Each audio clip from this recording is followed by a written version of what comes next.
যাবে দুই একটা যাবে।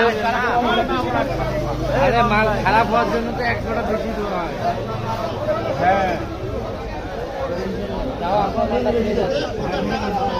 না আসলে উনার মালটা ফ্রেশ আছে। মাল আপনার যে মালটা সাজাইছেন না, মাল সাজানোর ধরনটা